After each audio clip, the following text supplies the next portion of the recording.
What's up, Dragon Brood? So, today, we're going to go with elves one more time. I think because a lot of people are still interested in elves. And then a couple people mentioned to me, I guess, that other people are playing Jund Elves and I should try to build a version of it. So I was like, you know what? Why not? Let's give it a go. If people are doing it and it's fun, I don't know. It's not like, the hot tub meta on Twitch, but it's the next best thing, I guess, from a standard deck creator perspective. Actually, they're not the same at all, but you get the point. If other people are doing it and that's what you want to see, then I'm here to help you out.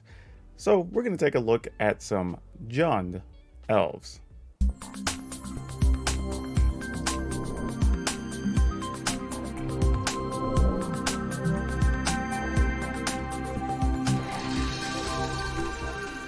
Now this list is a bit different, and I do want to say that, well, let me just go down the list here. So we got Jaspera Sentinel. Pretty much anytime you're playing elves or anything with 3 colors, if you can splash this card in and you're playing creatures, go ahead and play it. This card's really good. This is one of the cards out of Kaldheim I'm glad I identified early on because it actually made a lot of deck building easy, as many people were kind of just ignoring this card for the most part, but it's very good. Playing 3 Wildwood Tracker, it's arguable that we might be able to find room for a 4th one of these in this list, because I think it actually works out pretty well. But as is, it's fine. We're going to go with 3. 3 Heartless Axe, just so we have some removal in here. 4 War Masters, I think that's non-negotiable if you're going to play Elves. You're going to play 4 of those. 4 Wildborn Preservers, mostly because we're in a world where sometimes you kind of just need to be able to block like elite spellbinders and things like that. It's also possible that you can get it large enough that you don't even care about your opponent's stuff double striking, right? Once it gets to a 6 or even a 7 toughness, like you kind of turn off a lot of what your opponent wants to do, which is very good. Playing 1 Call the Death Dweller because, sometimes we will actually be able to get multiple things back. So that's pretty good. 2 Herald King of the Skimfar. And then now this next card, don't knock it. Hear me out. Like, we started out trying a couple of Klothys in this spot. And the problem you have with Klothys a lot of times is that it's not a creature, right? We can't make it live easily in this deck. We can make it happen. It's just not easy. But more often than not, you don't really need that incremental 2 damage a turn, right? You just need bigger bodies or more bodies. That's usually the 2 scenarios that come up. The other thing is, too, when you have Grumgully alongside something like the War Master, then every time you play a creature, now you're making 2/2s or 3/3s or bigger, depending on if you have like a Canopy Tactician out or whatever. And this actually makes just everything you play more threatening. So I'm kind of on board with trying this out instead. And it's a 3/3 body, so it's not small by any stretch. It's a non-human, so it still triggers the Wildborn Preserver, and that's fine. It does, even when you play something like Vivian, make your 3/3s come on the board as 4/4s, so that's another benefit you get. So it's doing quite a lot. The card itself is not an elf, but then again, neither was Klothys, right? So I'm willing to give it a go, see what happens here.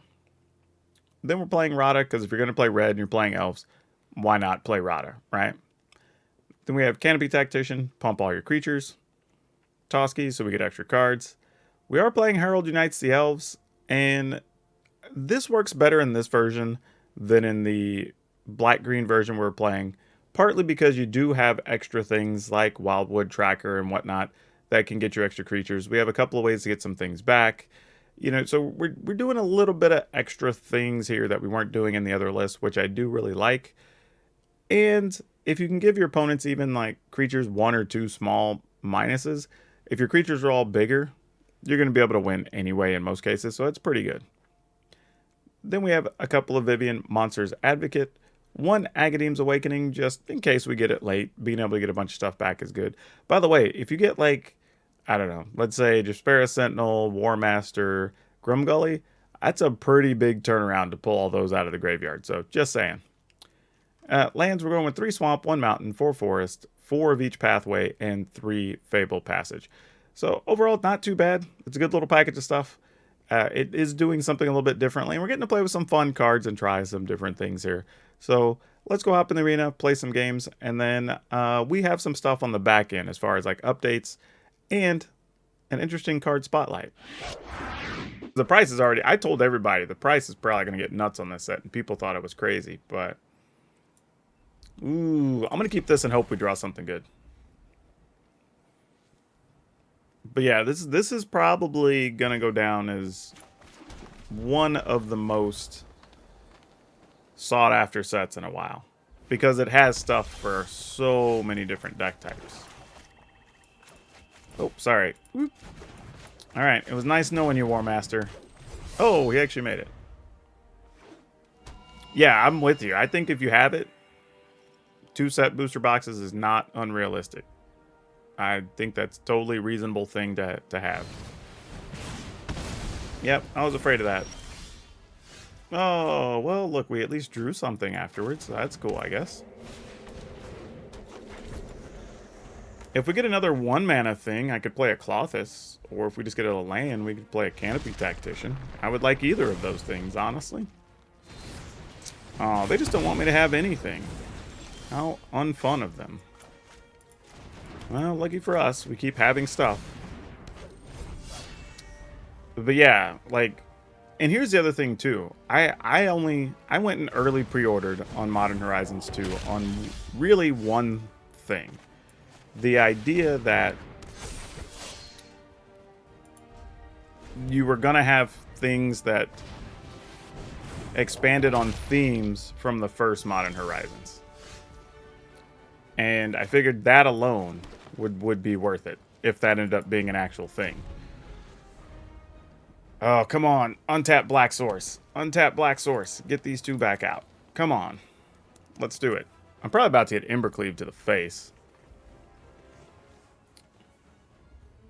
But yeah, just that alone made it to where I wanted to buy those. Because even on Modern Horizons 1, I think people forget that the set started out where people were going, oh, this isn't going to be worth much, blah, blah, blah, blah. And then as time went on, it ended up being like, oh, this is... people really want these cards, right? For me, it's a little bit of both. I make content and stuff with mine, so I don't know. You look at that how you will. But it doesn't really matter if you're buying to crack or flip. Like, that shouldn't matter at all, Terrell. It's a matter of, do you want the cards or not? Like, that's what should matter. If your first choice is, if you're doing it with that in mind, I would never buy the products. Seriously. And I'm not saying that just to like mess with you, but like, if your reasons for buying it are asking others what they're doing with it, you're already in a position where you probably shouldn't be buying it.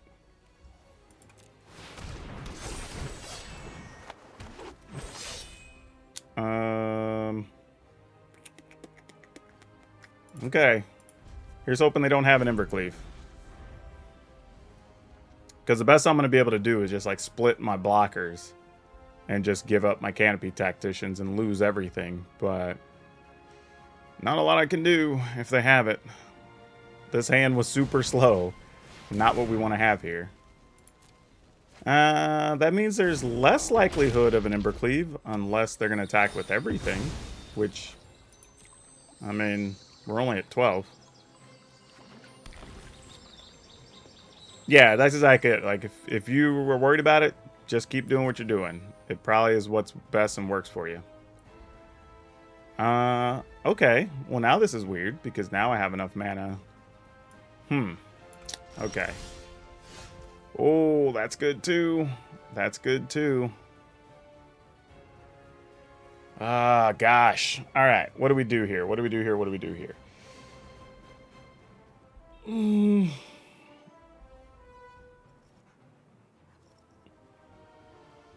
All right. Let's do this. Tap. Get red. Tap this duder. Play a Clothis. Pass. And then the cool part is now we can play this. And we can make it humongous. Alright, they have a great hinge. That's annoying. But we can survive that.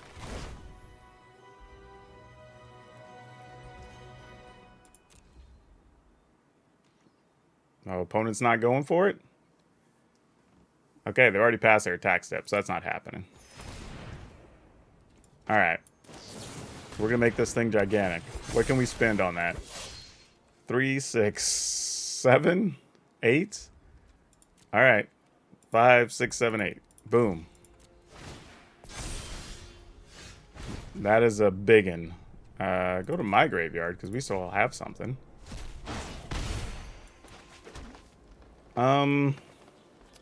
Now, if we just attack with everything, Assuming the opponent blocks the biggest thing, so that's 12. See, 1, 2, 3, 4, 5. 1, 2, 3, 4, 5.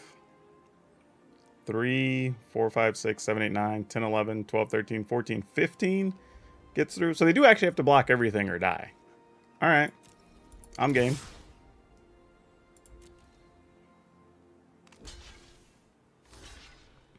I mean, they don't get to kill anything with their blocks, so whatevs.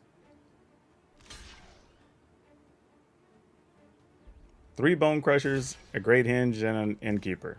Don't even matter. Boom, boom, boom, boom, boom, boom.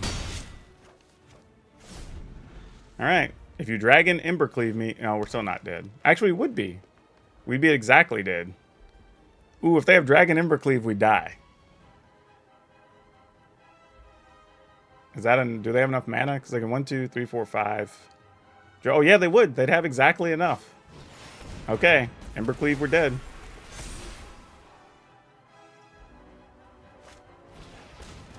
And still could have Embercleave. They're probably trying to draw into it.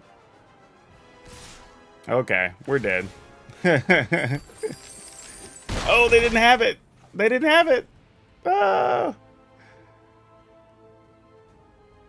Oh, yeah, then they're dead.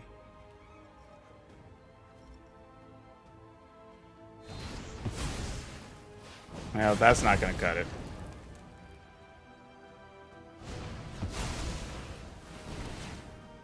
Yeah, there's literally nothing the opponent can draw here. I don't know what we're doing. I mean, I guess they're just enjoying playing Magic. Okay. Alright, let's see if this works out. Oh, actually, that's a mistake. I should have just Sparrow Sentinel first. Because then I could have... Well, no, because I'm going to have to put these on red and black. So it doesn't really matter. Never mind. Never mind. I had a different idea. But it doesn't really matter. Let's put this... Put this on red so I don't forget and mess it up next turn. And I'm going to go ahead and do this in case they have a... like a aspirant. And they try to attack with the speaker, I can at least block and trade with the speaker. Nope, it's just a Selfless Savior. I say just, like that ain't gonna cut it, but you know. Selfless Savior is annoying in its own right.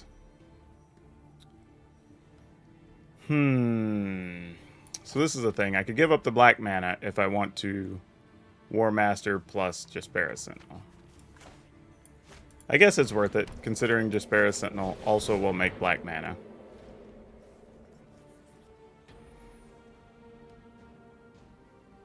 And then we'll just Rada and go from there next turn.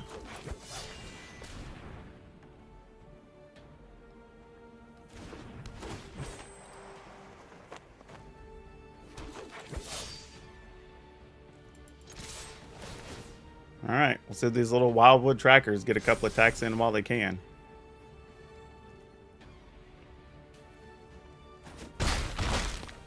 Okay, the good news is we've at least done enough damage early that the opponent isn't going to be able to make angels anytime soon. I'm assuming this is a Heliod. No, it's a Righteous Valkyrie. Okay, well that is a thing. That does slow us down a little bit. Just a little bit. Alright, we'll go ahead and play Rada first. See what we get. That does not help us. Go ahead and play this. We'll tap that new elf.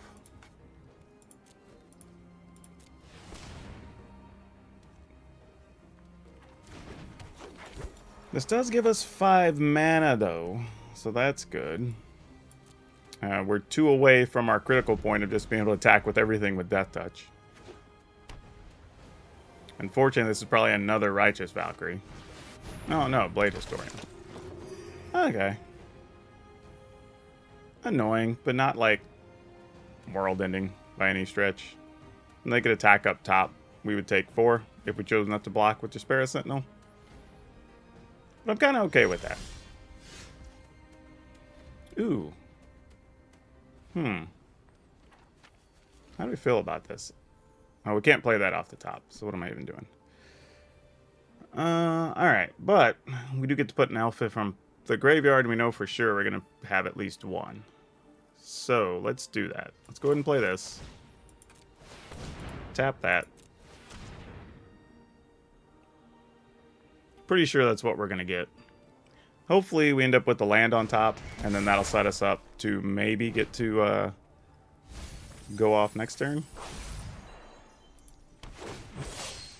So that's going to get us a couple more duders.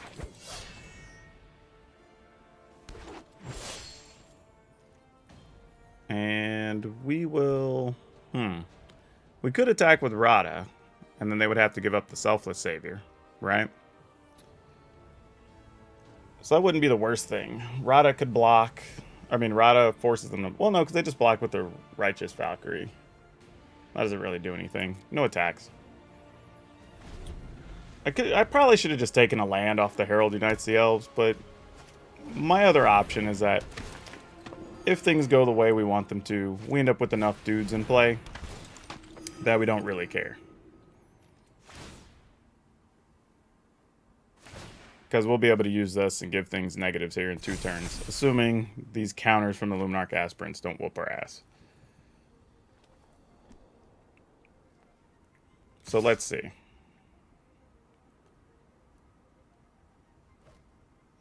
Do we want to block with the Jaspera Sentinel or take 6? That's a real question.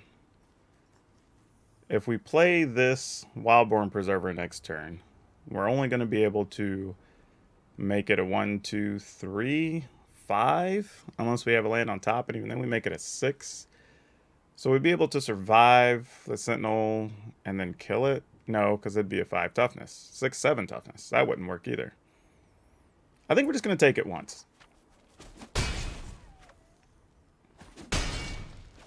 All our elves are about to get bigger.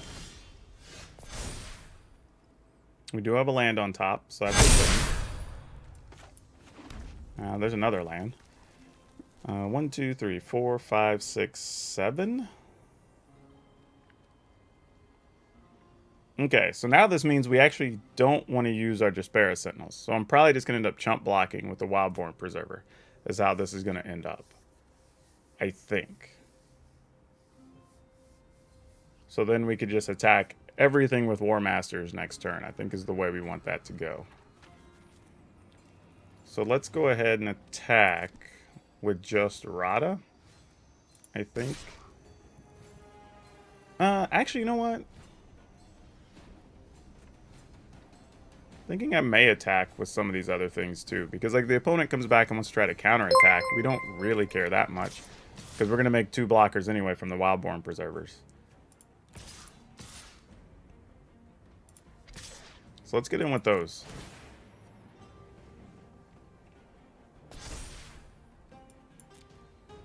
And just say like, hey, here it is. Because next turn we're going to give everything minuses anyway, and we're going to be able to pump for lethal. So like I don't think they really have an out here. Even if they have something like a Heliod, we don't really care.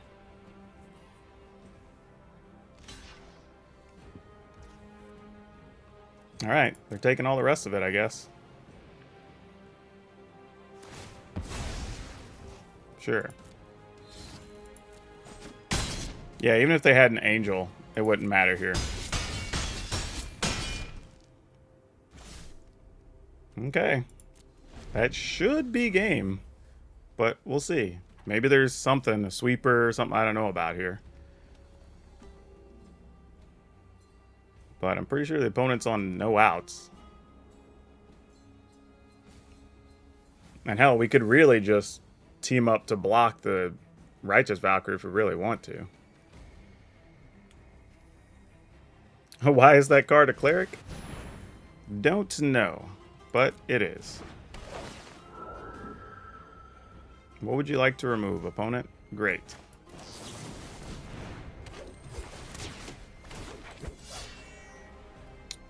Take action. We'll pump it to 4, so we make it a little bit bigger. Tap this. Tap this. Decline. Alright. Still pretty sure that's it. All I need is one War Master to get the job done.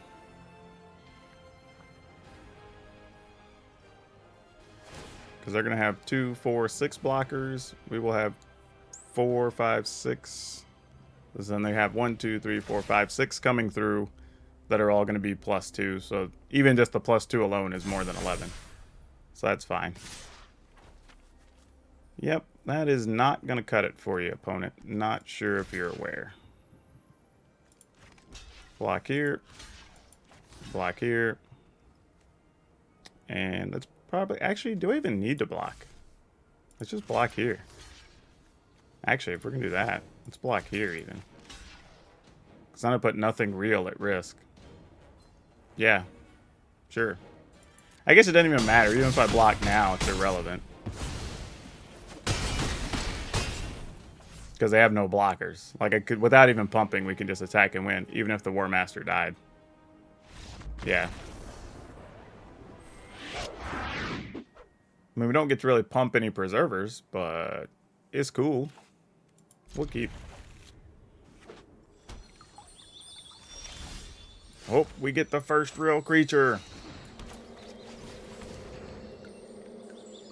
This actually works out a little better now. So now we can, during their end step, player preserver, then at any other point, player preserver, pump it, and then just follow up with the Canopy Tactician. That's solid. Also, if we're lucky and we do it right, we could protect this from... Ooh, do we trade here? What is the opponent doing, team? I don't know this answer, and it scares me. I feel like they're just going to transmogrify or something. Ugh. Ugh. Why do I not want to block?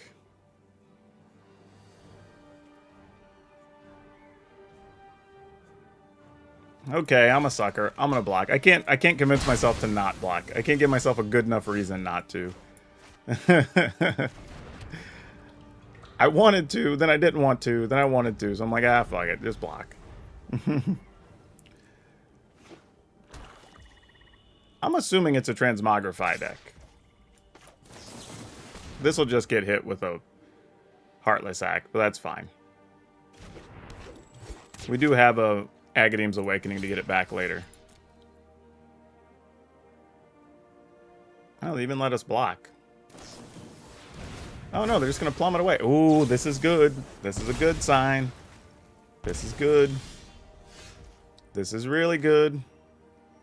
Alright, I have to put this on black so eventually we'll be close enough to maybe use this Agadeem's Awakening if we need to.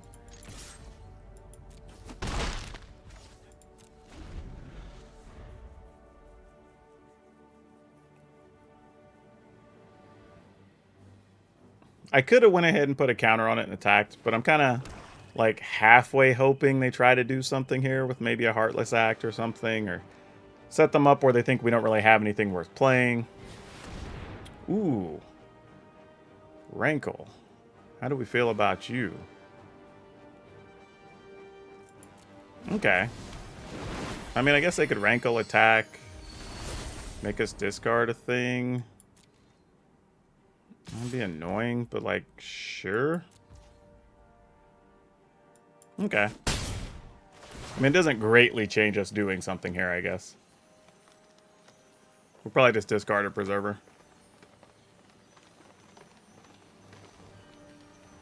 And then next turn, we'll probably just leave... Do we leave both Preservers up so we could block Rankle? Each player loses a life, and each player sacrifices a creature. Okay.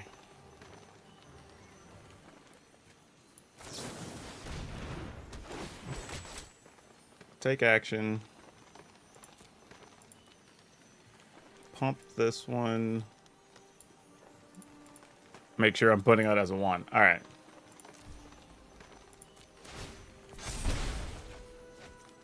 And then I'll sacrifice this dude. Oh, even better. Even better. That is quite awesome.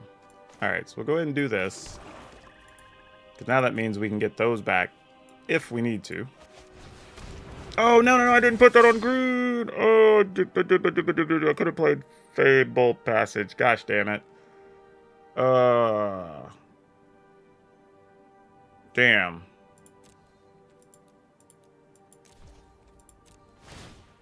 Well, now I can't attack, because if they have another Rankle, which they probably do, which is why I sacrificed that one, I have to leave this Preserver up. That was a mistake. I needed to play Fabled Passage and get green.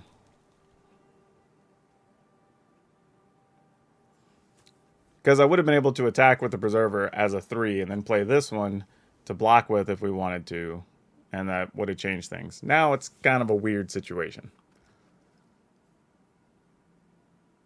That was bad. That was both lazy and bad. Has anybody heard of a card called Wrath of God? Yep, that's the original 4-mana white removal card.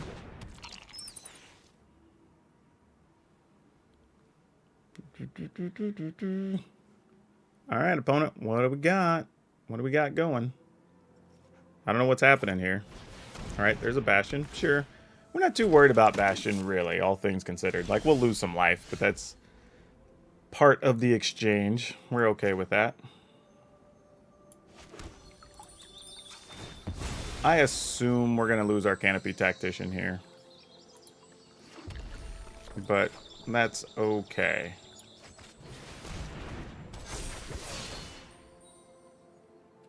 Take action. We'll pump it once.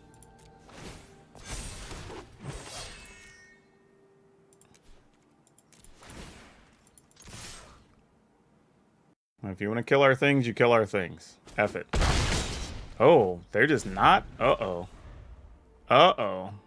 They didn't even block with, like, Eye Twitch to go get a removal card? What's about to happen? I guess it's a good thing we held on to this Agadeem's Awakening. We might need to use it. Okay, claim the Firstborn, alright. And then Rankle? Nope, Forbidden Friendship, okay. I guess you're gonna Plum? Like, what's the next best thing that happens here? Okay. That's 5. We go down to 11.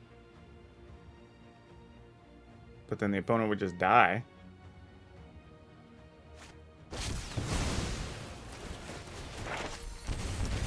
Okay, that's a thing. I guess we sack a token? I don't...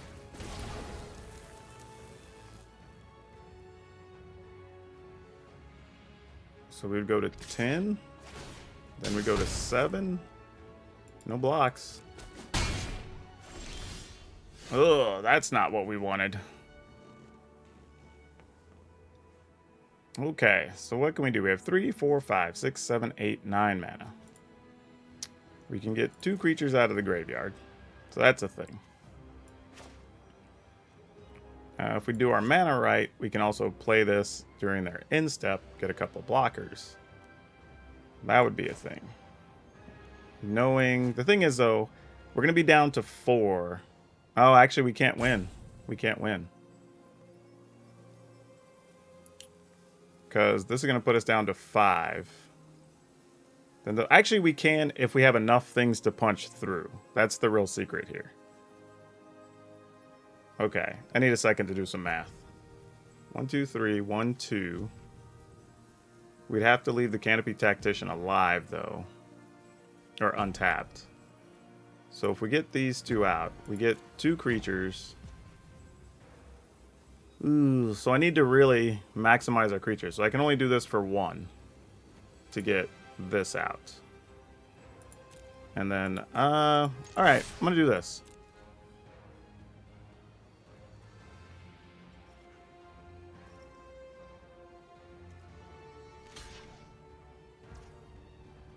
Alright, so they're just gonna take that. I don't know what's in their hand. And then let's do this for 1.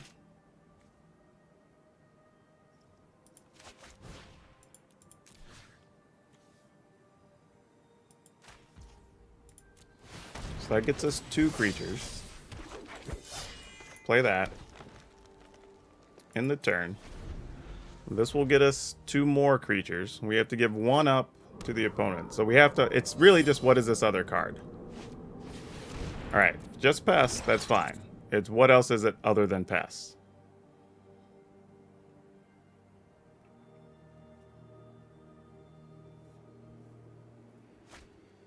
Ah, it's another... Ah, that sucks. Damn. Yep, GG's. Ah, if it was anything else, we had a shot. Damn. That sucks. Yep. Ugh, so close. So close. Alright, let's do it. This is also a bad keep, because after turn 1, I'm not doing anything unless I top deck something, but I'm willing to gamble. For the sake of entertainment. If we hit something, it's going to be awesome. If we don't, game's over fast. We just move to the next game. And that's the beauty of Arena.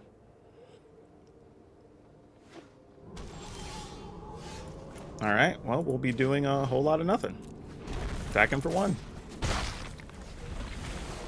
And this is probably going to be an Aspirant, which is going to make it hard for us to do anything. Nope, not an Aspirant.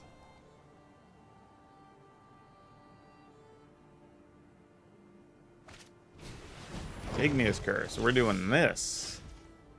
Some good old Paw Blade. Okay.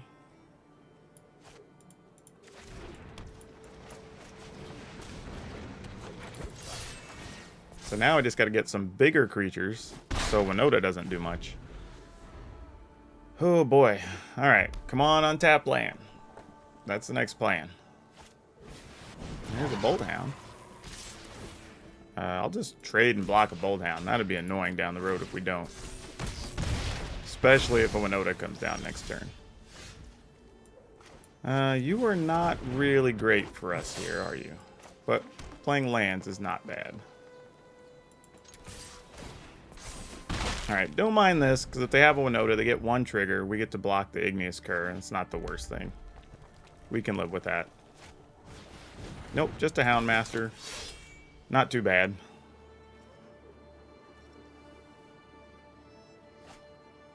So hopefully there's a land on top so we can play Tactician and... Nope, no such thing. Alright, so we're just going to do this. And...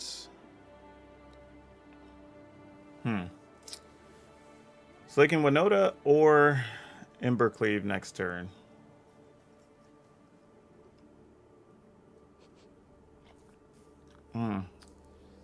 This could allow them to trade entirely too, which I don't like, because they can pump the Igneous Curs.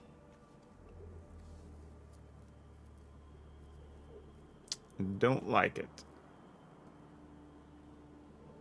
I'm trying to think what I do next turn. If I keep the Canopy Tactician, that's 3, 4, 5. We could just play Vivian, play Sentinel, make a 3/3. That's probably fine. Alright, no attacks. If they do Winota, I want to be able to at least stop the things after 1 attack. They only have 2 triggers coming. Okay, it was not a Winota. That's the good news. Bad news is about to be a big Alpine Houndmaster coming our way. Is it just the Houndmaster? Not even the Houndmaster. Ooh. Ooh. Okay, then. Things have changed. Alright, then. Well, we will... Oof. 2, 4, 5, 6, 7, 8 mana. So we could Tactician and Toski? Okay, I'm game for that.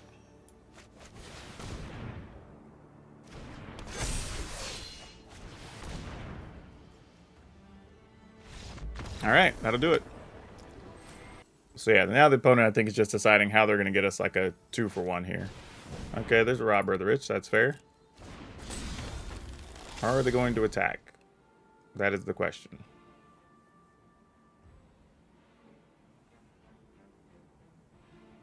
Looks like that's a big negatory. Alright, well, since they're not going to attack, let's go ahead and play this.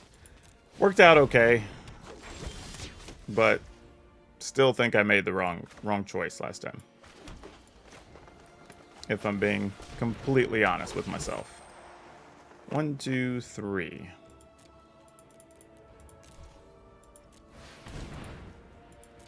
Alright, so we have at least a 5/5 Preserver, no attacks. We are not the aggressor here. We need at least one more thing. I mean, if we could top deck like a Vivian, that'd be awesome. Nope, opponent already gave up. Said they can't get past our giant creature. Okay, we got our Grumgully. We're playing against Lurrus. Probably doesn't matter much. But we have it. Let's see what happens.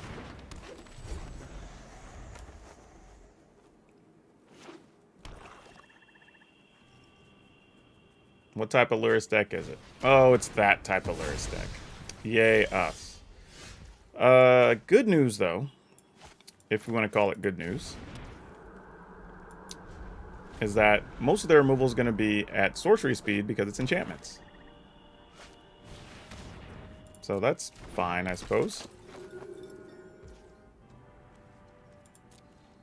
Okay, so as much as I want to play the Grumgully, and I was excited about having it, I think our play here is actually play the Tracker and then make the Preserver a 4/4, so it's harder to kill. Oh, scratch that. We just found a Sentinel. And I would rather Sentinel, because then next turn we could play Grumgully and a Tracker.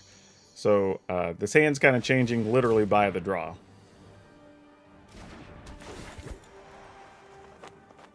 So we'll take action, turn that into a 4/4. We will attack, because if they have like Village Rites or something, we don't really care. Yep. Even if they get that back out of the yard as a 5/5, we don't greatly care since we can turn this into a gigantic whatever. Like, this is the type of creature that's somewhat of a problem for them if they're not playing just like Eliminate. Yeah, that thing being a 5/5, we're like, okay, fine. It's a 5/5. Like, we have things for 5/5s. Now, though, the question is, do I want to play Tracker? Yeah, I think I do. While we have the opportunity to. Let's just make this as big as possible. Would have liked to have drawn a land instead of that other Tracker, but meh. We're just going to make this as hard as possible for the opponent to deal with right now. Alright, they're putting Lurrus in hand, so this might end up with a stack of enchantments on it if we're not careful. Alright, Moga's favor. Oh, so now we're going to race? Is that what we're going to do? Ooh boy, here we go. Fire up the jets. This is about to get interesting.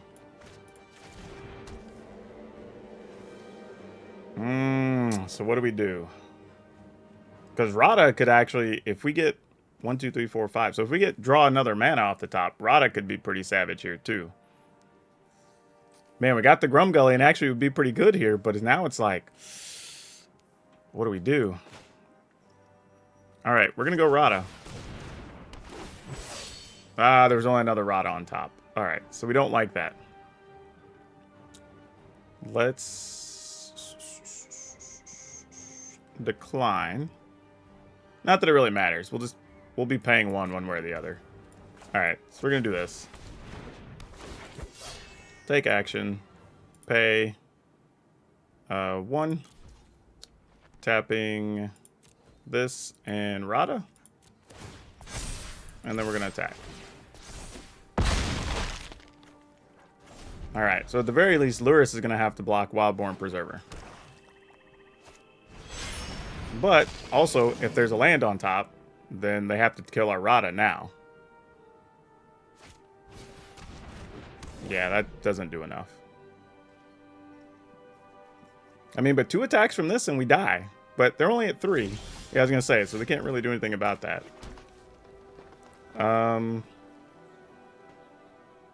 Yeah, we just attack with everything, right? Well, we don't want to necessarily let our Preserver die, though, if we're going to do that.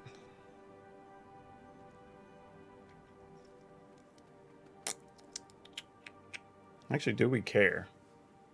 We just attack with everything. I can't imagine. I'm like, what else do they have? We just attack with everything here.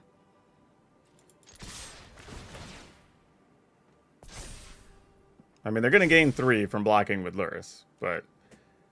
So, yeah, you can safely block Rada there if you want. That's fine. The rest is lethal.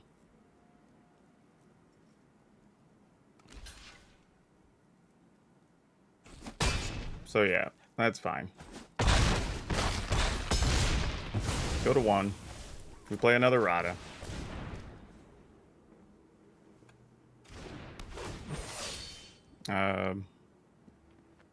Can we play that? We can't play that off the top because we already played a land for the turn. So we'll take action. Bump this twice.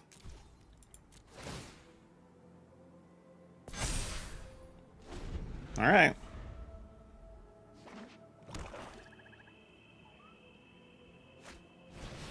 Call Death Dweller? Sure. There's nothing for them to even play out of the yard right now.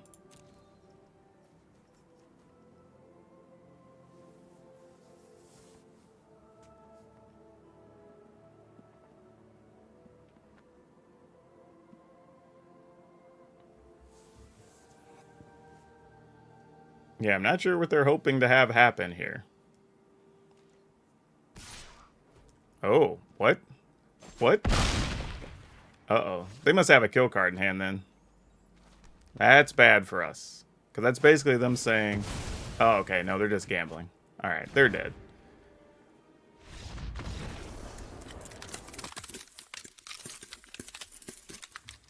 So yeah, the only real downside I had to these games is we didn't get a Grumgully in play. Like I kept hoping, and the one time we did, we didn't need it the way it played out. But it could have been helpful, actually, had the opponent's cards come up a little bit differently. So I still think it's interesting and it could be the right card to have in here. Just didn't have the scenarios where they came up, unfortunately. Overall, would they still play the deck the same way? I think so. It's possible. I would add like one more Agadeem's Awakening, maybe. Maybe replace that over one, I don't know, probably take out one Fable Passage just so we have fewer coming to play tap lands. But other than that, nah, it's actually pretty good. I wouldn't mess with it too much. Now, for today's card spotlight, this is kind of interesting, but we're going to talk about Vindicate.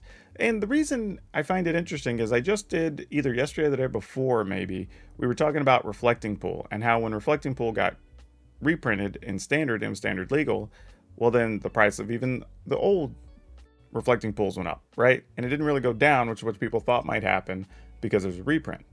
Well, we're kind of seeing the same thing happen right now with Vindicate, even though it's going to be in Modern Horizons 2, which by the way, that set looks bonkers. We'll be talking about that in a later video. But it's led to the old ones shooting up in price significantly. And I think this is because people who already own them are like, oh, well, now people are going to want these and play 3 in a deck or 4 in a deck. So they're definitely going to be looking for those. There's a lot of possibility that a lot of people who play Modern don't want to buy boosters. They want to buy singles. And the Modern Horizons booster boxes are actually going up in price as we speak. We mentioned that on a previous video as well. So this is kind of like the perfect storm of a card getting reprinted and actually having more value. Now, will it stay as a higher value? I don't know. As the format shapes up and maybe people play less of the card, it could go back down. But for now, if you're looking to move them, or maybe you want to get some store credit and get some boxes, now might be the time if you have some sitting around. Don't forget, if you want this deck list, you can get it down in the description below, as always. And you can get links to a whole bunch of stuff. Be sure to check out that description. We have a lot of cool stuff there, especially if you want to come hang out in our Discord. If you want to come follow us on my Facebook gaming streams or my Twitch streams, those are going to be the best ways if you want to come like showcase your deck or get help with something, especially in the Discord. We do that all the time for people. And if you haven't, please remember to hit that like button, hit the subscribe button, hit the notification bell, because that lets me know you appreciate me and lets you know every time I have a video up. But that's all I have for you for now. We'll see you next time.